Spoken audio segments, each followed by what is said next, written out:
Find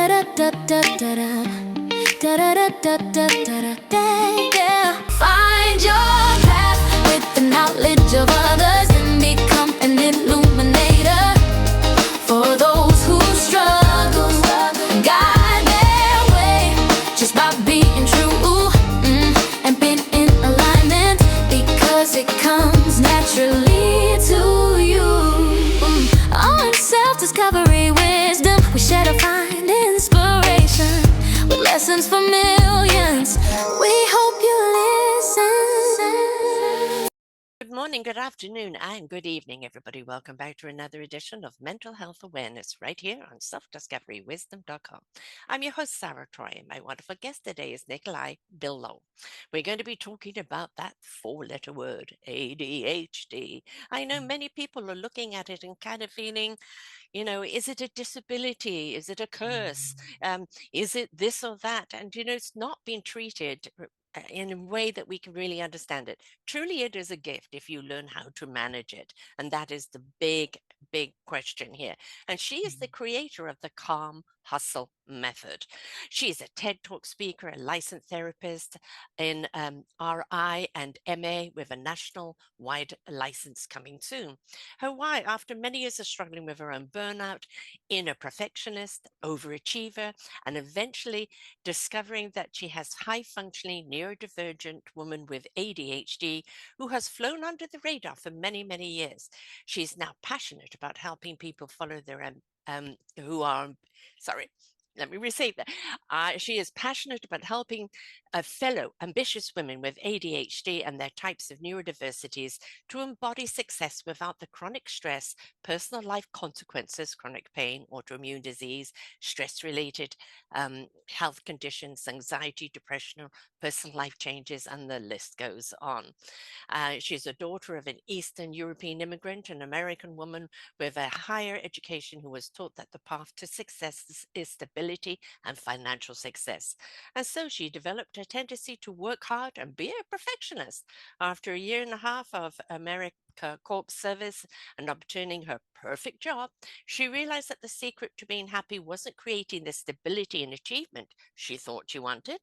So she took a leap and went back to school to become a therapist, eventually found her way at the age of 37 to a late in life high functioning A.D.H.D diagnosis. That is explained of why she could never relax, why achievement felt like a secret to safety, and how she needed to heal her nervous system to truly settle in and enjoy her success. Now she helps other ambitious women struggling with anxiety, perfectionism, ADHD to do the same. As a fellow ADHD person here, and of course not diagnosed way into my late 60s, it was not something, and you were just growing up, you were just a child that couldn't concentrate, you were fidgety, you were this and that, and we just were there to annoy our teachers, our parents, and everything else, and a troublesome child. And now when we look at it, you look at the creatives, the innovators in the world, they are the people that have brought us things that we use on a daily basis. And without that ADHD, would that creativity have been there? Bottom line is, how do we manage it? Welcome to the show, Nikolai. Thank you. Oh, wow. I'm so excited. And hearing you read back my journey and my why is just affirming the ADHD-ness of it all, right? Like some of us have this internal restlessness that just pushes us to do a lot of things. And we can do them. It's all about the strategy of managing it. Because if we don't manage it, we do get anxious, we do get overstressed, we do get over. And so, like I perpetually have two channels going on. And so it's, I give the other channel something it can do, keep it busy so that my other side can be creative or restful. And I think it's just kind of getting to know who you are and what you're, how your ADHD works, and then knowing what you need to do. But from so many people is like, well, do I have it? Am I just overworked? If I do have it, how do I manage it? And for a lot of people, that becomes stressful in itself. Yeah, I'm working on a talk. I work with a lot of functional medicine Mm-hmm. practitioners because often functional medicine practitioners are helping people cope with the physical health consequences of chronic stress. Mm-hmm. And I cope with the more mental and emotional consequences, but also help people regulate their nervous systems to be less susceptible to the stress. But I've been working on a talk called literally, is it ADHD or is it modern society? Mm. And I think Mm. that's something a lot of people are wrestling with. How much of this sort of increase in ADHDness in the world is truly ADHD, or is it more of a social issue? And what I can say is I think it's both Yes. things. There is a lot of data. Back when I went to school for my undergraduate degree, it was in communications. And I was in school in college. I graduated in 2007, so the early 2000s, so about 20 years ago now.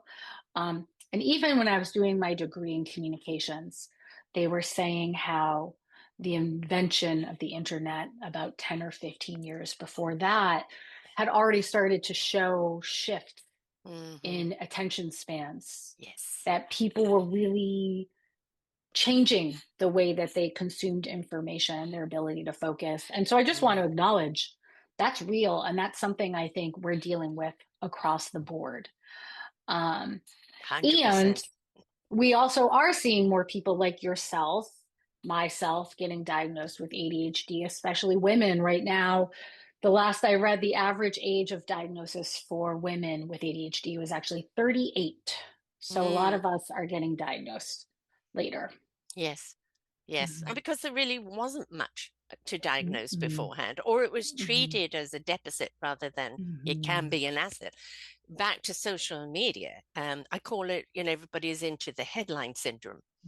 All Mhm. right. And it's like headlines, sensationalism, Mhm. you know, climbing on the bandwagon, Mhm. next, and Mhm. we've lost that ability to look further, to devour Mhm. content, to want to know Mhm. more.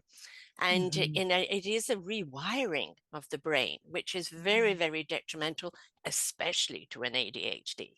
Mhm. Yeah, I think, there was a book written a few years ago called Stolen Focus. They said the average CEO only gets 28 minutes of uninterrupted time per day. Mm, I can't tell you exactly how long our attention spans are, but because that has not stuck in my brain, but I believe it's like the average person can only really pay attention to something for maybe a couple minutes, but I think it's even seconds, like 30 seconds before we now, are now, yeah, because we're so used to what you call headline syndrome. Our yes, brains have been programmed for like next thing, next thing, next thing. Um, so it is a very real shift in our ability to be present. And people with ADHD, I think our brains are already supercharged. We already yes, have many more thoughts than the average person. So when you already have that internal tendency of having an awful lot going mm, on in your brain, and then you're also just competing with the shift in attention span created by technology in general, it makes it that much harder for people in general to be present, but ADHD people specifically, and to feel grounded, not anxious, not stressed out, not overstimulated. overloaded, right? And Mm-hmm. I mean, I know I can get into that scrolling thing, right? And then Mm-hmm. you kind of get, next thing you know, an hour's gone by. And I think we Mm-hmm. have to deliberately monitor ourselves. And Mm-hmm. very often I use it therapeutically. Mm-hmm. If I'm finding I'm either stuck or I'm just, low energy.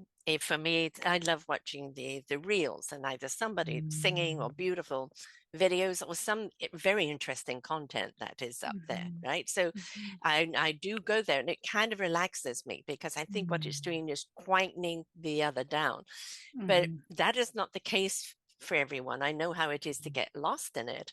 Mm-hmm. It's the saddest thing I think that we see is you go out for a meal and you see people at a table all on their phones, Mhm. texting each other, not Mhm. talking to each other, because I think so many people have lost the art of communication Mhm. because, they are overloaded. They don't know how to download into a conversation because they are, snippets. Mhm. And how do they speak beyond the snippets? And you Mhm. mix ADD along with, and I'm a little bit of a theorist that this is a way of manipulating people, Mhm. and so if you've got people that are very easy to take down that road, it's a form of manipulation. But we have to take some responsibility and accountability ourselves. Mhm. And if we know that we have ADHD, then we know Mhm. that we need to do something that supports it and is not Mhm. detrimental to it. 100%. And I think you are right.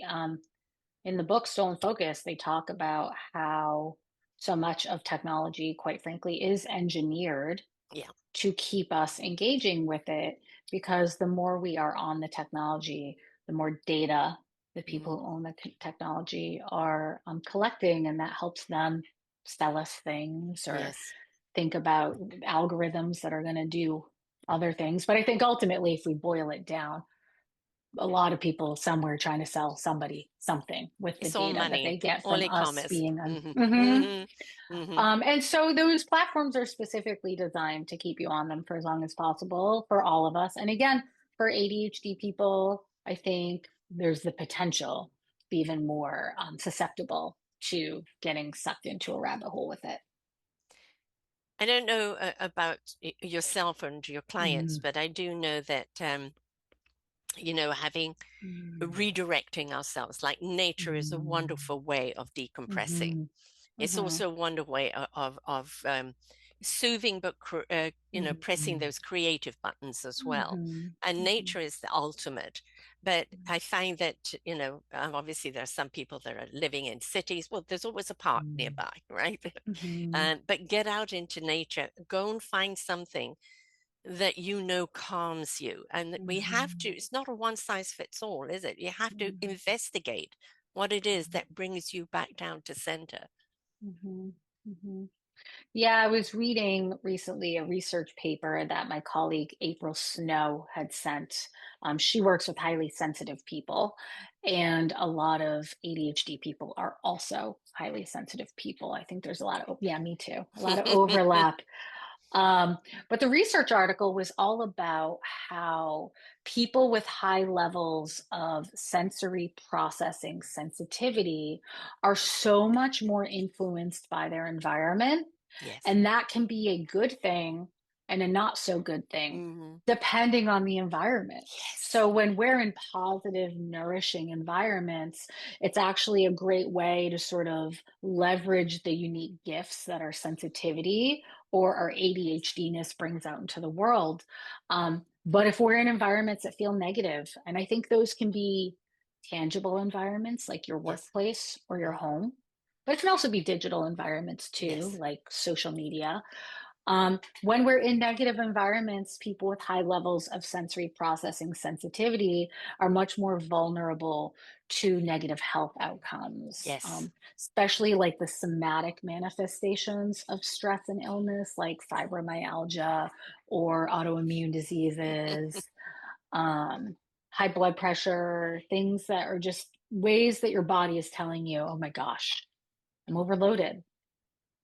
Something very interesting I came across the other day, because I have fibromyalgia, Mm-hmm. and it was an article that I found very, very interesting, and I'd love to know your point of view on it, Mm-hmm. is that, our neofungical ways is that flight or fight, when if you felt a threat, you ran. We were Mm-hmm. designed to run.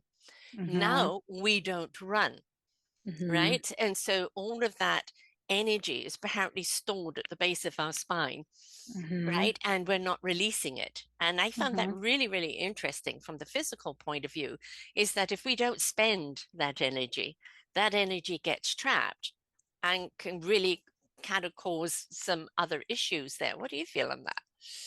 I am 100% on board with that, and I Mm. share similar philosophy with my clients very often.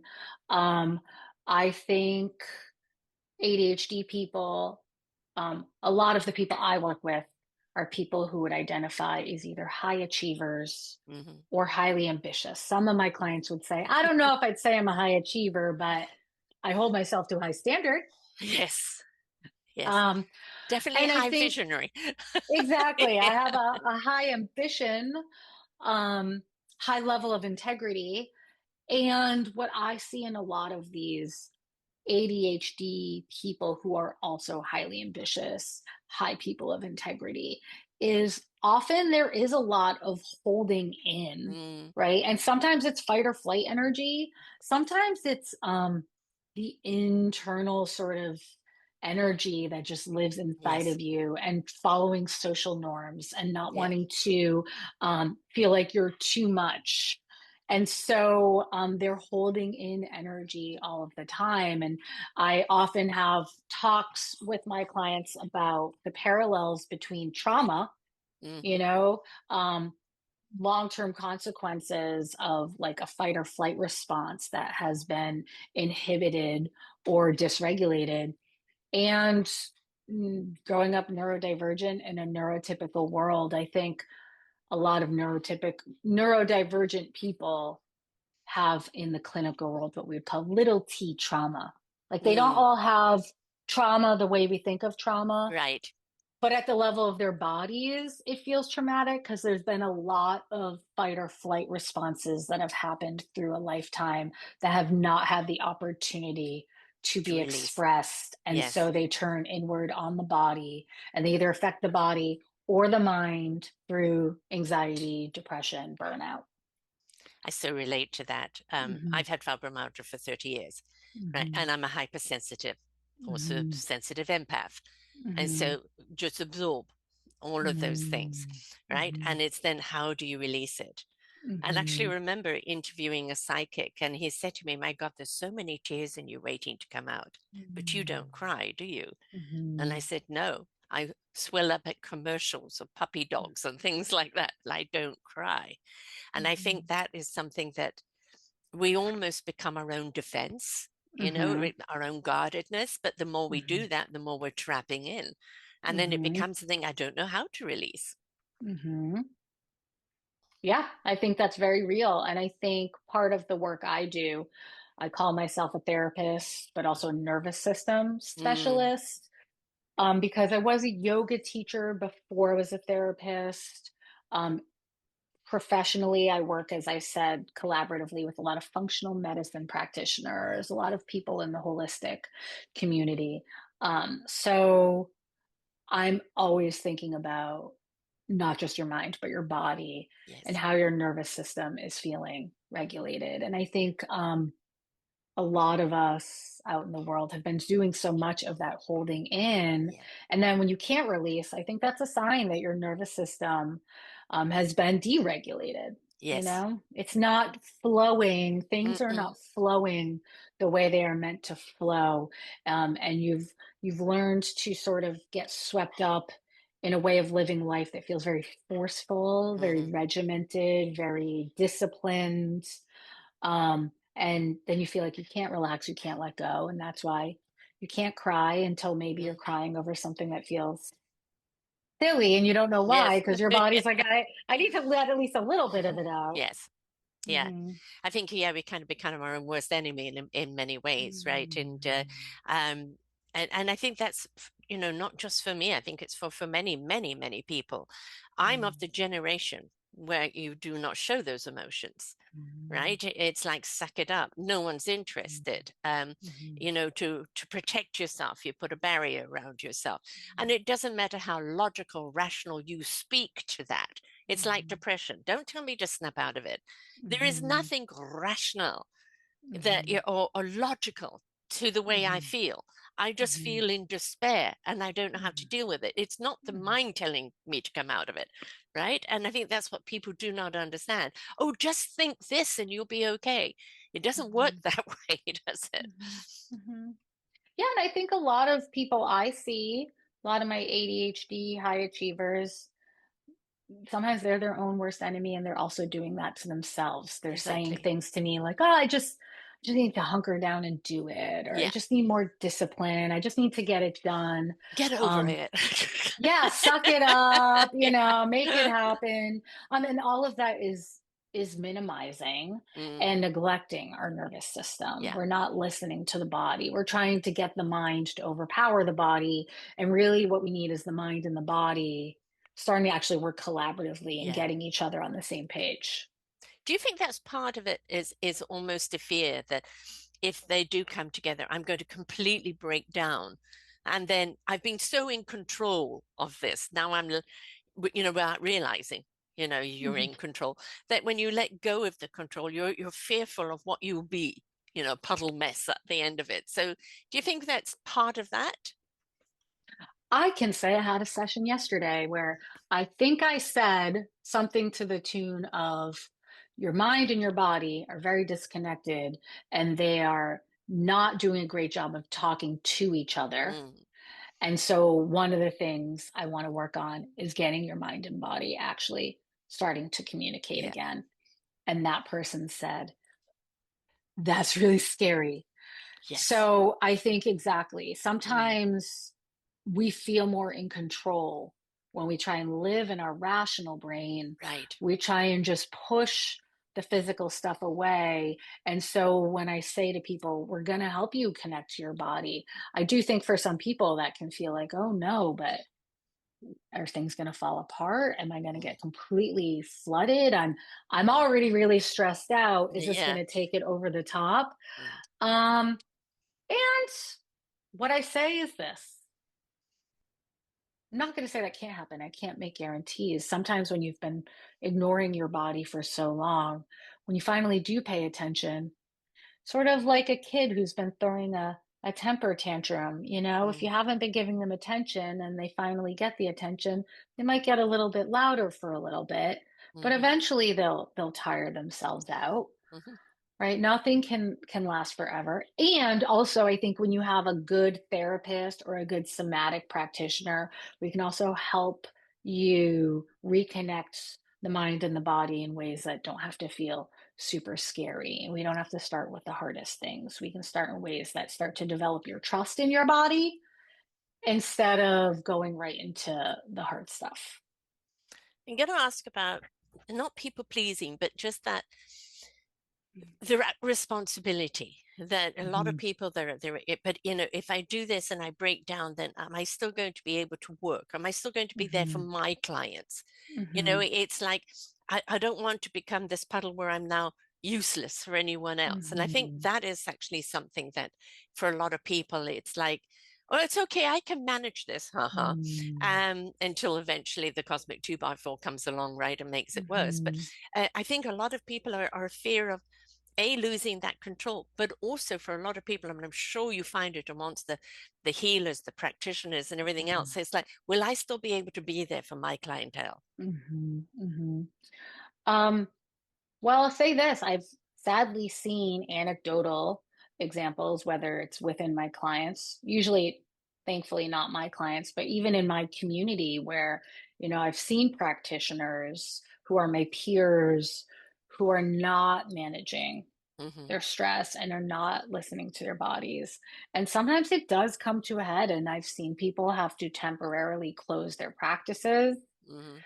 I've seen people have to potentially indefinitely close their practices. And to that, I say, if you're here to support other people in their healing journeys, um, if there's the risk that your body will eventually break down and just not allow you to do it anymore, you risk doing a lot more disservice to your clients Yeah. versus if you learn to get better at doing the healing work along the way that may require you to set some boundaries with some clients or to take some time away from clients. But I think it has the opportunity to be more on your terms and Mm. also in a way that you can sort of involve your clients in the process of any shift, so that they don't feel completely thrown off by your absence. And also, I will say I'm a dialectical practitioner, which means there's always many ways of viewing a situation, and I have these conversations with my own clients sometimes it's good that you're not there for them, right? Yeah. Like our clients also need to know Mm-hmm. how to be without us. We are there to sort of walk alongside them in their healing journey and be there when they need us. And also, if we're really working on empowering them, then we should be able to step away, channel Yes. energy into ourselves, change the way we're doing things. And like Let them stand on they their should be own. able to navigate that. Yes. Mm-hmm. Mm-hmm. Yeah. But it goes back to the old adage, oxygenate yourself. Mm-hmm. Right? If you're gasping for breath, how can you be there to help anyone else?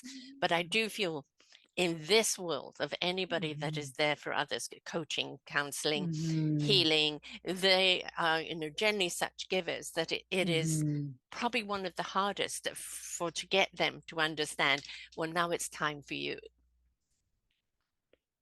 Yeah. And one thing I also see, which is maybe just a different version of that, but same general spectrum, is I think a lot of coaches, healers, therapists are great tolerators. I Mm, see that a lot. mhm. Usually there's been something, we've overcome some hardship, or we just love growing ourselves as people. So we don't mind putting a little elbow grease into Yeah. just continuing to be a better and better version of ourselves.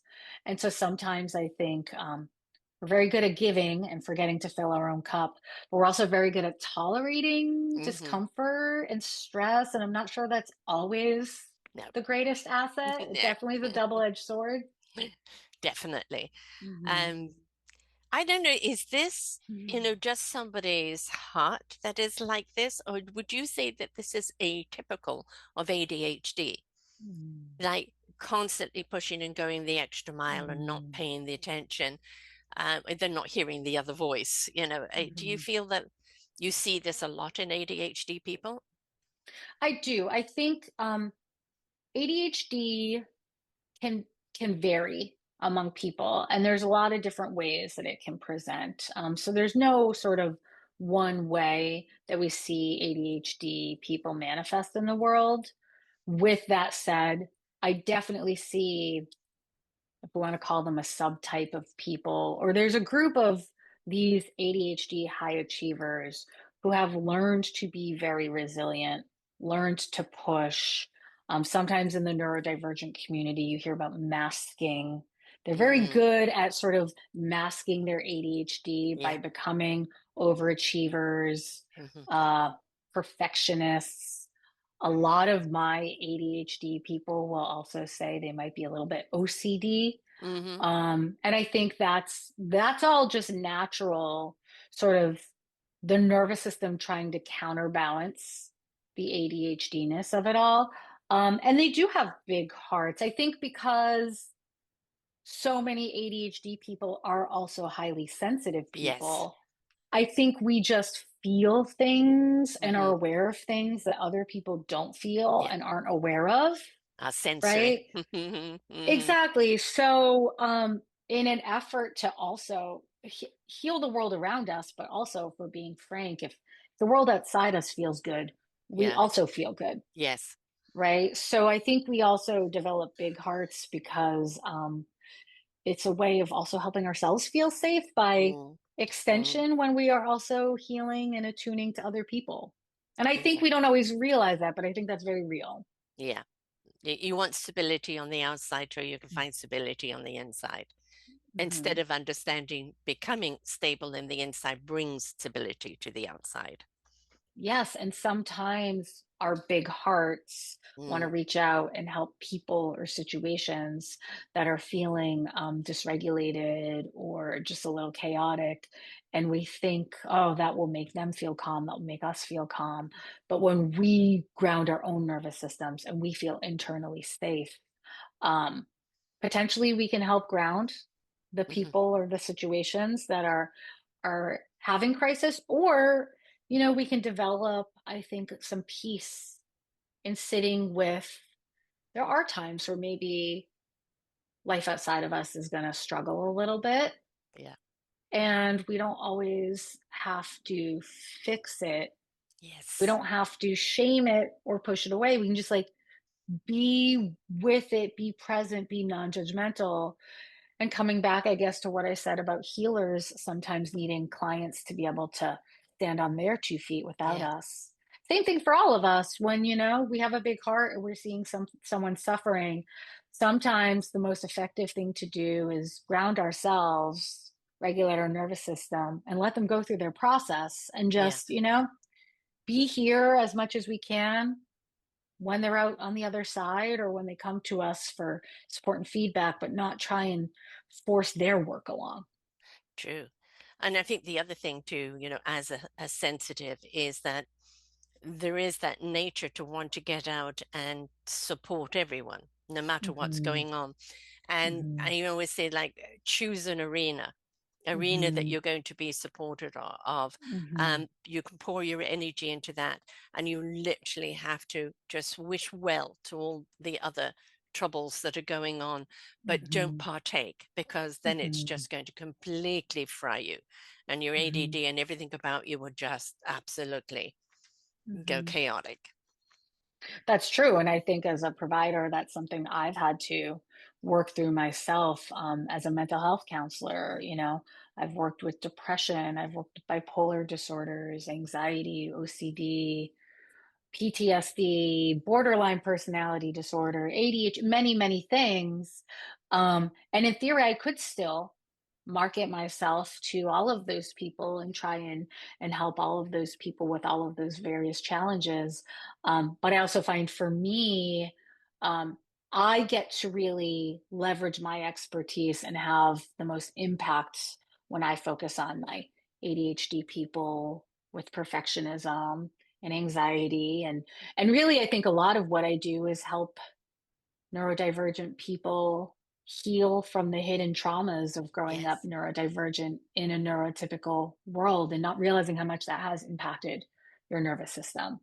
But when I've made that choice to focus, I think the work that I can do with clients is a lot deeper. I can't help Yes. all the same amount of clients, Right. right? But the clients that I am focusing on, I think the depth of healing that we can do is More deeper than if I was concentrated. trying to be Yeah. everything for everybody. Exactly. And I think that's something Hmm. that we really have to deal with.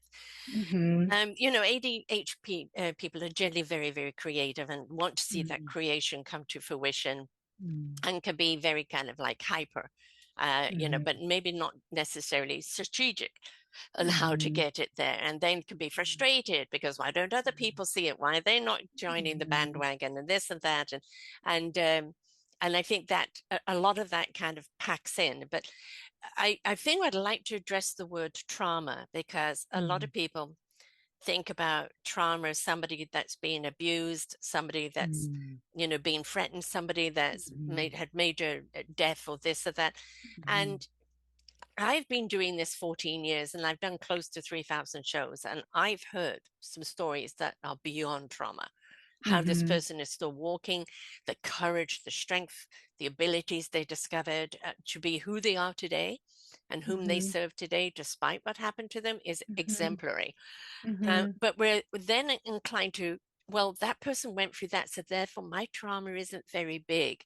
Well, then why Hmm. is it bothering you so much? Hmm. Right? And I think we can't look at somebody, well, your trauma is bigger than mine, so therefore I can't complain about mine.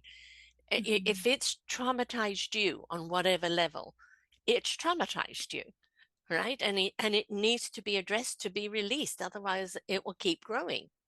Hmm. Yeah, and I think You know, there are people who've had very big traumas in the world. And of course, I think sometimes when we're speaking in the trauma community or in a clinical mental health community, there's different viewpoints on how we should speak to trauma because we don't want to minimize the Hmm. experiences, the very real hardships that people have endured. And as a therapist who's a very somatic focused practitioner who has that yoga background. I think so much of trauma as an experience that your body has. Mm, So it's not defined by like what is the external thing that yeah, happened to you. It's like how did your body feel yeah, in a moment in time. And for some people, we call them the little t traumas, the ones that maybe are less obvious as traumas. especially if you're neurodivergent. I think you've had like an awful lot of them. Hmm. I share one that I was talking to one of my clients about recently, because sometimes I'll share, just if it helps validate and affirm people's Exactly. experiences. Um, I think I was in second grade-ish, and we had a student teacher, and the student teacher yelled at me for raising my hand too much.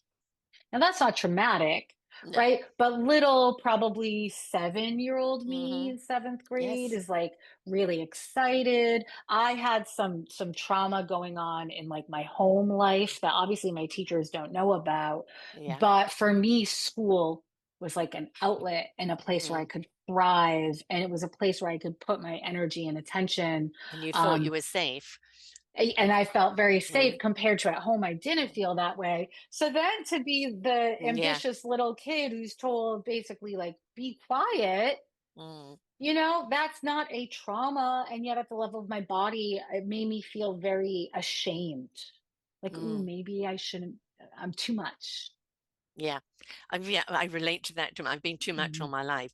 Mm-hmm. For most people, still am. Mm-hmm. And at Mm-hmm. some point, you just have to, own who you are, and people Mm-hmm. can take you or leave you.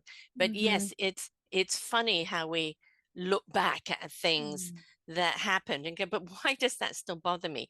Because it did Mm-hmm. injure the child. All right. Mm-hmm. And the child is growing within you throughout Mm-hmm. your life with that Mm-hmm. injury. And if we don't Mm-hmm. look at that injury and nurture the child and release that injury, it will continue to grow with us and grow bigger and bigger and bigger as you go. Yeah, and I almost feel like that inner child sometimes is inside of us.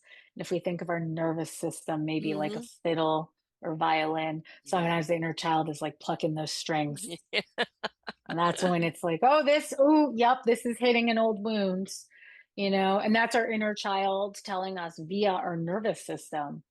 There's something here that's just not, there's a fight or flight response that has not been resolved, right? And that's why things in the present that seem like no big deal, they can still feel like a big deal. I had a client who had some performance anxiety. Mhm. And rationally, again, if we go back to rational mind, they know they shouldn't. They know they're Mm. good at their job. They know they get positive feedback.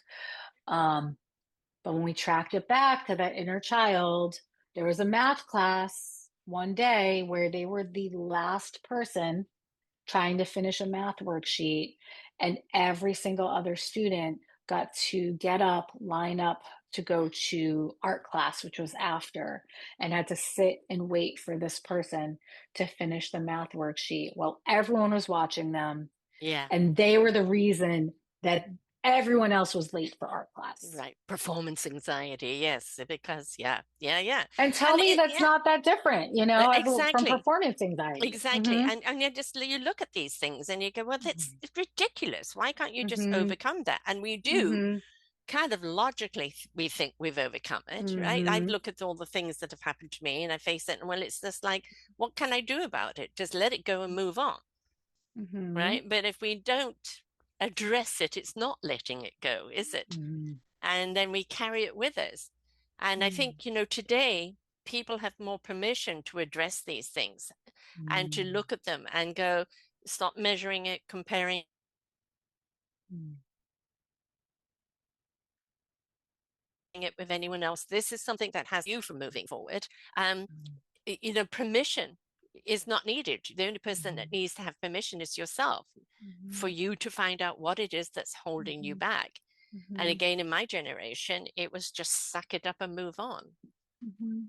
And I guess if someone's out there listening and you know that you do that, Yeah. right? You are a tolerator, as I say. A Yes. lot of my people are.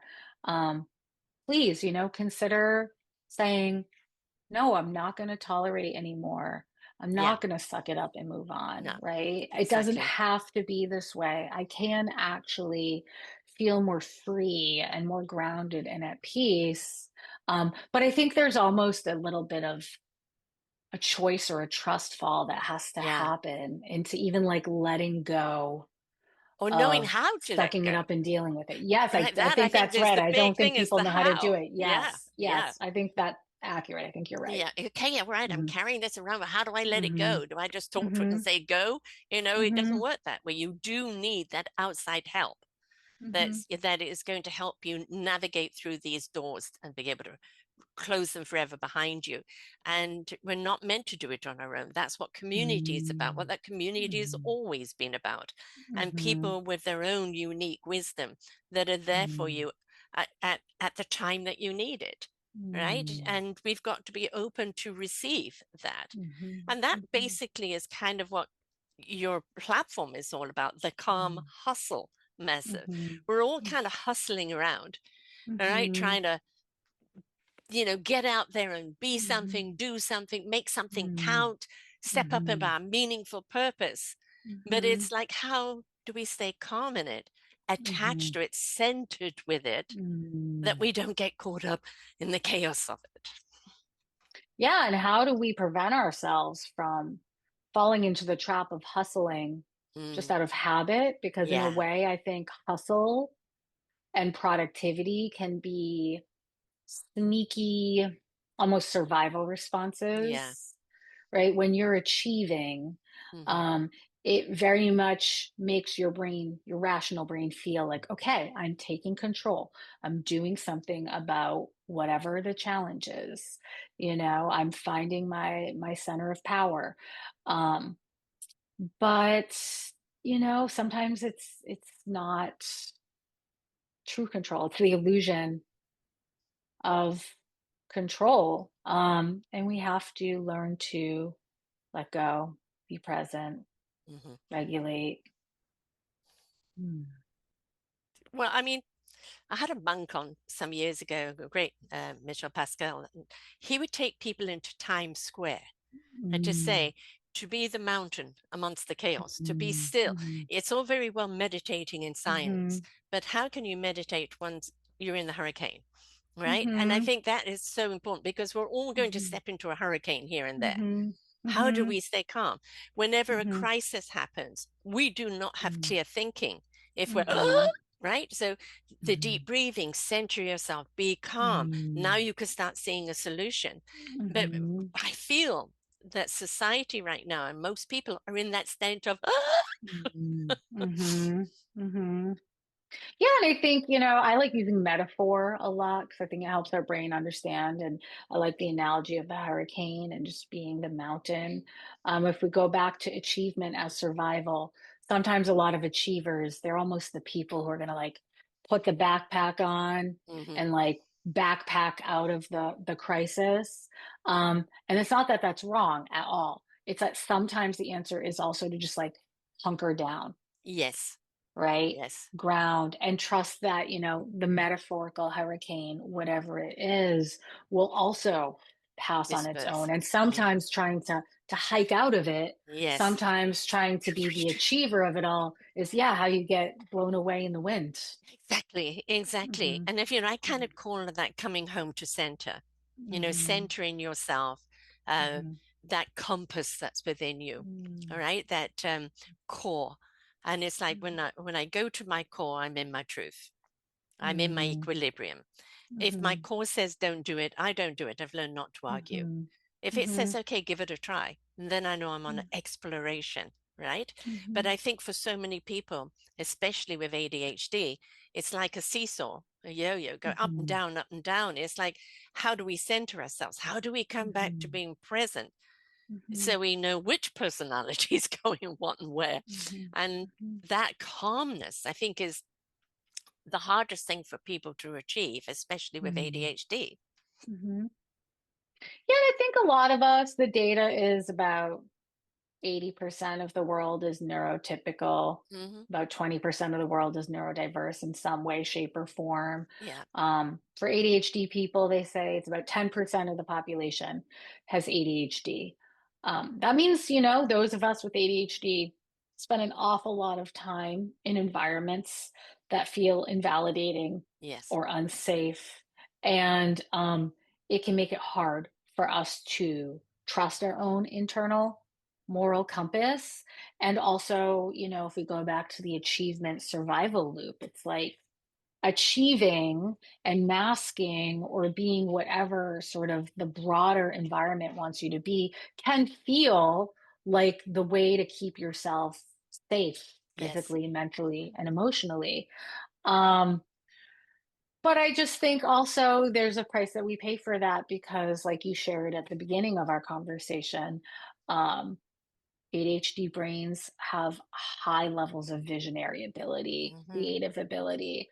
There's so much data on so many entrepreneurs who have Yes. ADHD, people who are great idea generators. And I've even heard that in more primitive societies, they hypothesize that ADHD people were likely tribal leaders Mm. or the medicine people, the healers of communities. And in that regard, it makes sense that, like, well, then we don't want everyone to have ADHD because if you have Yes. multiple tribal leaders, like that could be a lot of conflict and confusion. Yes. Or if you have multiple healers, then you're potentially undermining or confusing what is going to help people heal.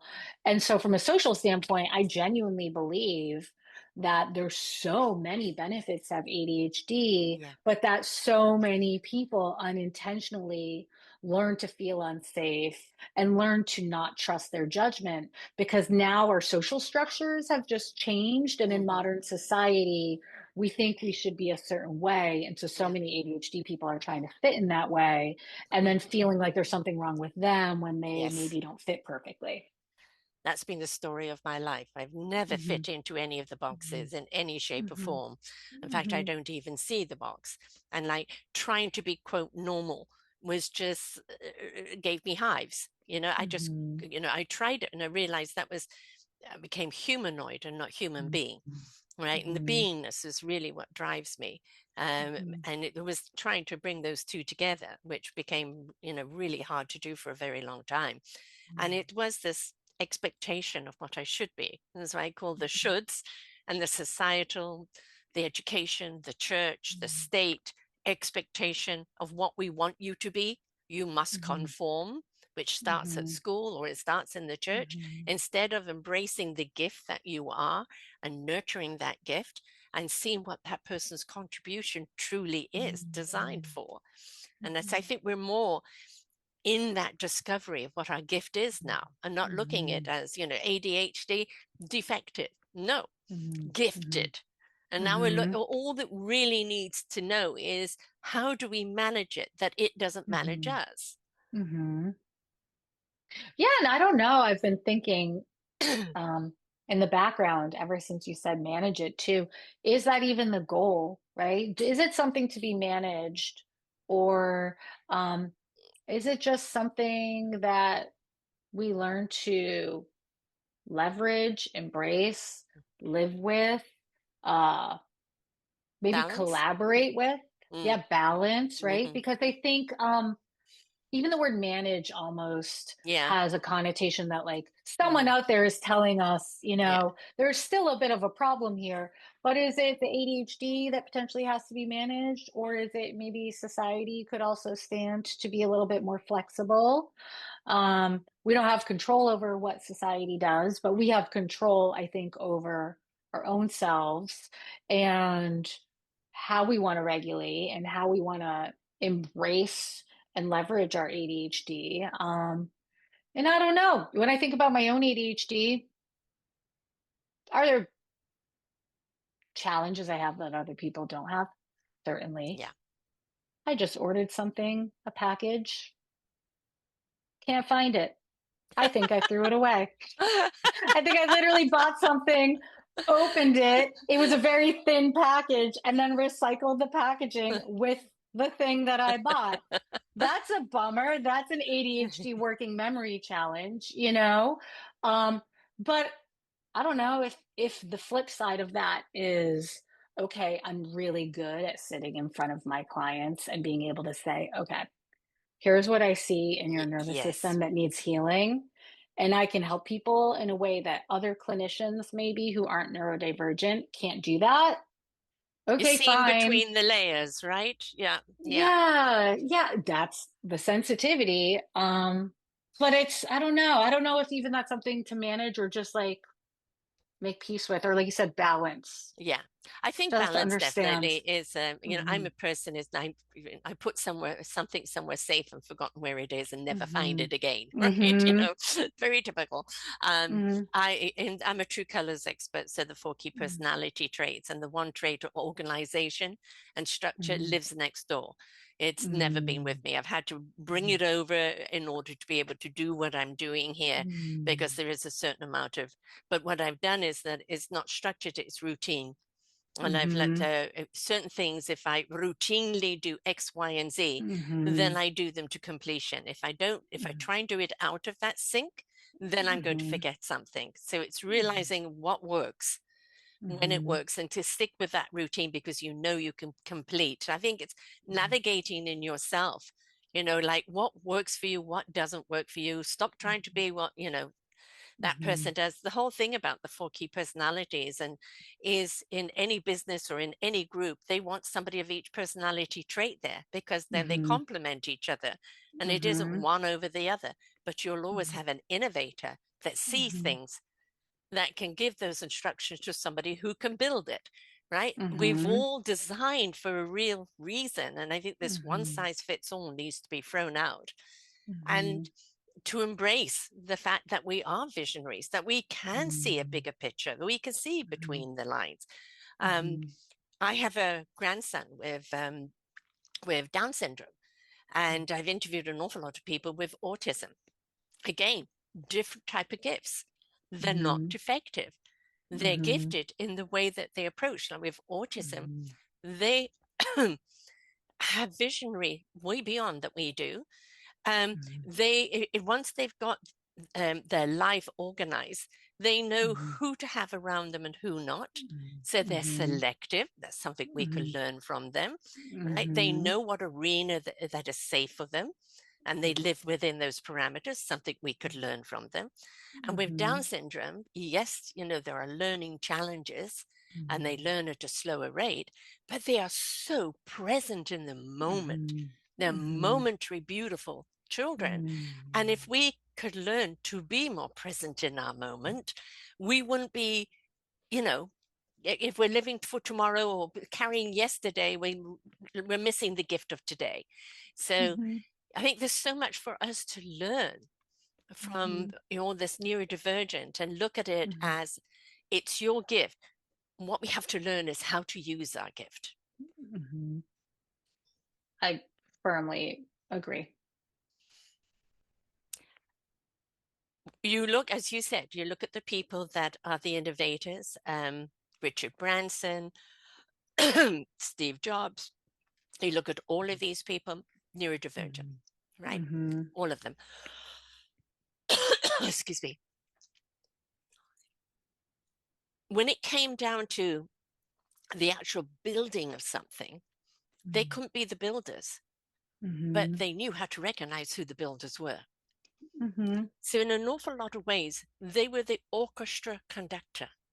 hmm They knew which instruments would be great for which music and how to come hmm together and bring them all up into creating a hmm symphony. And hmm the only way they could do that is because they were visionaries. They could see things that normal people, if you call it that, couldn't see. And that's hmm what made them stand out. That's what made them such great conductors. So if hmm we have ADHD, we got to learn to embrace it and look at hmm it as a gift, but also recognize our challenges and how do we meet hmm that challenge that it doesn't override us or overwhelm us, but as you hmm say, keep us regulated and calm. hmm So you've hmm got a calm method that you take people through. What is that? And how do people apply for it? Yeah, so I developed the Calm Hustle method. I'm so excited. It's specifically designed for ADHD people, and it combines my years of experience in DBT, which a lot of people aren't going to know what that is. But basically, I think what you care about is it's an evidence-based therapy that involves a strong coaching component, which is Mm-hmm, often missing in a mm-hmm, lot of traditional therapy. And also EMDR, which some people may have heard of. And again, You can look it up. You can Google it if you want to learn more. But to simplify it, it started out as a trauma treatment. And basically, EMDR helps you regulate your nervous system. Mm, So the Calm Hustle method combines coaching with nervous system regulation over the course of 8 weeks to help people basically move out of feeling like they're surviving their success yeah, to really settling in and being able to embody and enjoy their success. Because thriving it. so often, yeah, because I think Mm, so often people are living in extremes, or maybe they yes. are successful on paper at Mm, work, but their personal life is suffering, their health is hmm suffering. And I don't think that's a price necessarily worth paying. mm, I want people to have more balance. So we focus on four main components. So we focus the first 2 weeks are how do we move you from a place of force to finding more flow in your mm, life. The next set of components is moving from a place of rigidity to more rhythm. How do you find more rhythm in life and flexibility? How do we move you from a place of seeking external validation towards finding that internal safety and groundedness? And then the last component that we help shift is shifting from focusing on time to focusing on energy, and yeah. really learning to tap into and leverage your energetic resource. Because I think that's especially important for neurodivergent people, because it's the adult ADHD Center of British Columbia, I believe, has the man who founded it has gone on record saying that ADHD brains have been shown to put in 4 times more effort on the same task as neurotypical people, which means they are 4 times more likely to become energetically drained because they're putting in all that effort. And yet we're doing it backwards. We're thinking about, like, how am I using my time? We really need to learn, how do I use my energy? 100% agree with that. Mm-hmm. I pour my energy in and then I'm depleted.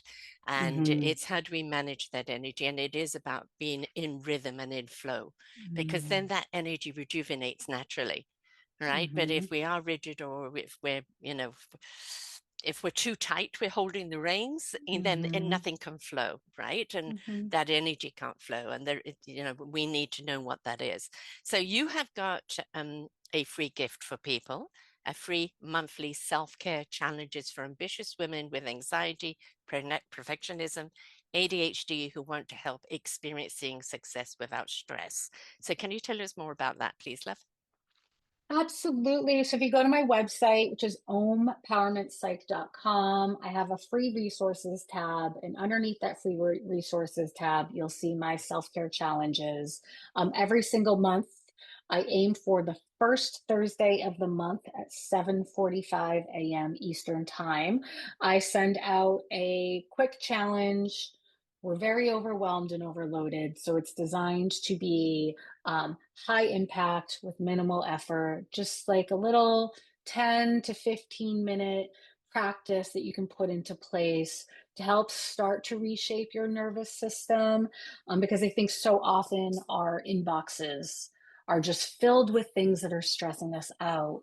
And Exactly. so I just love the idea of sending something each month that people can look forward to that's actually helping to restore them and rewire their nervous system. And it doesn't So matter what time sign up. zone they're in, right? It's just something once They'll it's get out. it Yeah. whenever. Once it's Mm, out, I send it. I try to aim it for the same time every week, because I have certain clients that like knowing mm. when to look for it, because our inboxes are so crowded that if they know it goes out Thursday mornings Eastern time, they know when they can go find it. Um, but you will have it no matter what. It will go out at that time and it will be in your inbox, whatever time zone you are in. Excellent. That's something I think is a really great first step. I'm going to Mhm. spell her site for people that are listening. It's OM Power, POWERmentpsych.com. And of course, you can go to empowermentpsych.com free challenge as well. She's also on LinkedIn under her name, which is NIKO Blai-Diana-Blinow.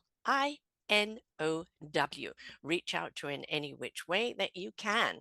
I've done quite a number of shows on ADHD, and I think the biggest thing is letting people know you're not defective. No. You are beautifully gifted. You've got something to share. How do we tap into your gift? How do we look at it? How it benefits you, how it benefits everyone else. And it's just finding that balance where it isn't overwhelming you. You are got into a nice equilibrium and a nice flow. And then it's something that vision opens up even more to. You see things in so much more clarity and completeness. I'm a person that I don't know how to build it, but like a hotel, I would tell you how you're going to feel, the color scheme, what food is being offered, the experience you're going to have. That's my vision. I see the complete picture with you in it. For someone else, maybe I know exactly how to build that. That's not my strength, right? And I think it's play to your strength. That with ADHD, we often don't know what that strength is because we see so much. And so it's how to hone it in, right? Hone it in as to what is your gift. Yeah, I think a lot of people unintentionally internalize beliefs like I'm defective, Yes. or I'm failing, or I have to be perfect. And ultimately, if I simplify down at its essence, what I'm trying to do with the Calm Hustle method, it's help the nervous systems of ADHD people really believe I'm not defective. I'm okay as I am, regardless. You know, I'm not failing. Maybe I'm learning. Or what was the other one I said? I have to be perfect, right? I can be okay as I am, right? Or I can do a good enough job or whatever. I don't have to be perfect all the time. These are the things that when our nervous system really believes this, there's just so much power and freedom there. There's a beautiful word called flawsome. And we can look at this as maybe a flaw in our makeup. And I say that every single one of us has had some shattering along the way. Just like the Japanese put a bowl back together with gold, put yourself back together with self-love, right? And now you're flawsome. Every experience you've had is what made you to become this shape, this bowl, this person now. And you're beautifully flawsome. Embrace those flaws as a gift that was given to you. Just understand the reason why, right? Which is important. This has been wonderful. Thank you so much for sharing with us. For people out there with ADHD, yes, many of you high achieving women out there that are listening, and you're wondering why you're burnt out, or maybe you've lost luster or lost enthusiasm for it because everything is on high instead of bringing it down and getting into that flow and that rhythm and enjoying it again. Nikolai is there for you to help you find that balance, find that rhythm, and focus on what you need to do and understand how to face those challenges. And that ultimately is what an ADHD person needs. How do I find the balance? I don't want to lose the creativity, but I just don't want it to be overwhelming all of my senses. 100%. So thank you so much for being with us here today. I know you're about to go on holiday now, so I wish you a wonderful trip. And to everyone else there, remember, no matter what neurodivergent you are, stop looking at it as a flaw. You are flawsome. Look at it as a gift. How do you use that gift? And how do you let it empower you? And from Pooch behind you there, until next time, folks, bye for now. We hope that you enjoyed the show. There are so many more for you to listen to right here on selfdiscoverywisdom.com. Come and hear the illumination that's going to shed light on your path. Find your path with the knowledge of others. Become an illuminator for those who struggle.